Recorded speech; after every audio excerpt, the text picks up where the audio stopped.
اور ان چیزوں کو نظر انداز کرنے میں جو غلطیاں ہوئیں ان کو، میں اس میں انٹرسٹڈ نہیں ہوں، میں یہ نہیں کرنا چاہ رہا، لیکن میں آپ کو کہوں گا کہ کیا یہ سچ نہیں ہے کہ قرآن جو محفوظ ہوا، جو اس کو ایک کتاب کی شکل دی گئی، وہ خلافت کے دور میں ہی ہوا؟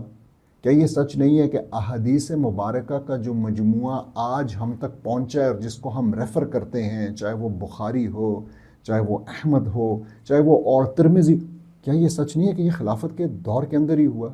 کیا یہ سچ نہیں ہے کہ ہم جن 4 ائمہ کا ذکر کرتے ہیں اور ان کی پیروی کرتے ہیں کہ بھئی ان کی انڈرسٹینڈنگ کو، ان کی سمجھ بوجھ کو اور ان کے فقہ کے اصولوں کو استعمال کرتے ہوئے اور اپنے دین کو پریکٹس کرتے ہیں، کیا یہ سچ نہیں ہے کہ وہ خلافت کے دوران ہی ڈیولپ ہوئے؟ یہ سارا کا سارا جورسپروڈنس کا جو اصول فقہ کا سسٹم ہے یہ اس دوران ڈیولپ ہوا؟ کیا یہ سچ نہیں ہے کہ مسلمانوں نے نئی نئی سرزمینوں کی طرف جا کر ایکسپینڈ کیا؟ آپ خالی اس بات کو 1 منٹ کے لیے سوچ لیں کہ جب خلافت تھی تو ہم نے، اور آپ ان 30 سال کو بھی بے شک نکال دیں، ان 30 سال کے بعد سے دیکھیں کہ ہم نے کتنے نئے علاقے فتح کیے،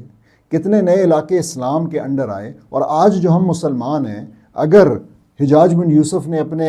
بھتیجے کو نہ بھیجا ہوتا، محمد بن قاسم کو، تو شاید ہم آج ہندو ہوتے، شاید ہم آج کسی اور بدھ مت کے پجاری ہوتے۔ تو آپ ذرا سوچیں،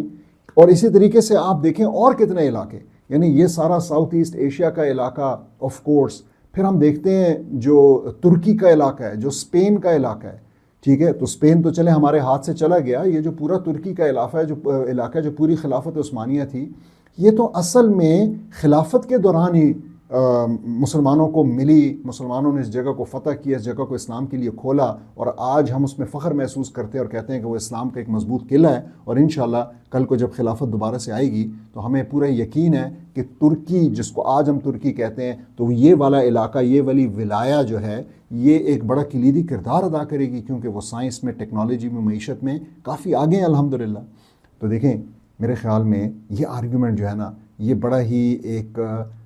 بہت سیدھا سا آرگیومنٹ ہے، اس کے اندر کوئی دلیل نہیں ہے جس دلیل کی بیس پہ ہم یہ کہہ سکیں کہ ہم جو ہے نا اس وجہ سے خلافت کو نئی اسٹیبلش کرنے کی ضرورت، یہ ہمارا اعتراض ہے۔ بھئی اگر آپ کا اعتراض ہے، بی آنیسٹ، بی سنسیئر، اور آج آپ جت کے کام کریں خلافت کے لیے، اور ان میکینزمز کو سمجھیں، ان میکینزمز کو سیکھیں جو کہ خلافت کے اندر بلٹ ان ہوتے ہیں، جو کہ اکاؤنٹیبلٹی کرتے ہیں، جو کہ اس بات کو انشور کرتے ہیں کہ مسلمان جو ہے نا اس قسم کی پستی کا دوبارہ شکار نہ ہو، اور جو کہ انشور کرتے ہیں کہ احتساب کیا جائے رولر کا۔ تو ہم تو یہ جانتے ہیں کہ ہمیں تو احتساب کرنا ہے۔ آپ بنائیں وہ پولیٹیکل پارٹیز جس کا ذکر اللہ سبحانہ تعالیٰ قرآن میں کہتے ہیں، جب وہ کہتے ہیں وَلْتَكُن مِّنكُمْ أُمَّةٌ يَدْعُونَ إِلَى الْخَيْرِ وَيَأْمُرُونَ بِالْمَعْرُوفِ وَيَنْهَوْنَ عَنِ الْمُنكَرِ فَأُولَٰئِكَ هُمُ الْمُفْلِحُونَ۔ وہ کہہ رہے ہیں کہ اس امت کے اندر سے کم ایک گروہ نکلنا چاہیے جو کہ یہ 3 کام کرے، جو کہ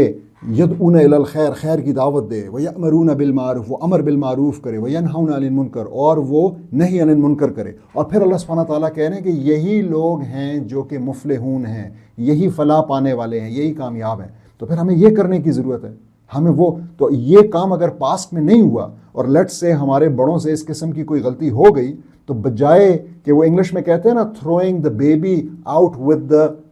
water، کہ آپ جو ہے نا وہ باتھ ٹب کے اندر جو گندا پانی اکٹھا ہوا ہے اس میں بیبی بھی ہے، تو آپ جو ہے نا گندا پانی پھینکتے ہیں اور ساتھ بیبی کو بھی پھینک دیں گے۔ تو آپ جو ہے نا یہ بات کریں گے کہ جی بس کیونکہ اس میں کچھ مسائل تھے اس لیے اس کو مکمل طور پہ ختم کر دیں، اور یہ بھول جائیں گے کہ یہ ہمارے لیے کتنا بڑا فرض ہے اور کتنی ایک اہم چیز ہے۔ تو میرے خیال میں جو بھی عقل و شعور رکھنے والے لوگ ہیں وہ آج یہ جانتے ہیں کہ ان کے پرسنل فیئرز تو ہو سکتے ہیں خلافت کے حوالے سے، لیکن خلافت کے دوران جو مسلمانوں کو حفاظت، جو مسلمانوں کے عقیدے کو، جان کو، مال کو، زمین کو حفاظت محفوظ تھی، آج ہم سے وہ کھو چکی ہے۔ اور آج جو کچھ ہو رہا ہے ہمارے رائٹ لیفٹ، جو ہم دیکھ رہے ہیں، چاہے وہ غزہ کے اندر ہو، چاہے وہ کشمیر کے اندر ہو، چاہے وہ سنکیان میں ویگر مسلمانوں کے ساتھ ہو، چاہے وہ میانمار کے اندر ہمارے روہینیا بھائیوں کے ساتھ ہو، ٹھیک، یہ سب کچھ کیوں ہو رہا ہے؟ یہ اسی لیے ہو رہا ہے کہ وہ ایک اینٹی نہیں ہے۔ انما الامام جنہ یقاتل من ورائے ویتقی بہ، رسول اللہ صلی اللہ علیہ وسلم نے فرما دیا کہ بے شک خلیفہ ایک ڈھال کی مانند ہے۔ آج وہ ڈھال نہیں ہے، اس لیے کیا ہو رہا ہے؟ انما الامام جنہ یقاتل من ورائے، نہ ہم اس کے پیچھے سے لڑ رہے ہیں، اور ویتقی بہ، اور نہ ہم اس کے پیچھے سے حفاظت پاتے ہیں، محفوظ ہیں۔ تو آئیں اس بات کا اعادہ کریں کہ ہم انشاءاللہ اس خلافت کے اندر اعتراضات نکالنے والے نہیں بلکہ اعتراضات کے جواب دینے والے بنیں گے، اور چاہے اس میں آپ اپنا رول یہی پلے کر سکیں کہ اس ویڈیو کو لائک کریں، اپنی فیملی اور دوستوں کے ساتھ اس کو شیئر کریں۔ جزاک اللہ خیر۔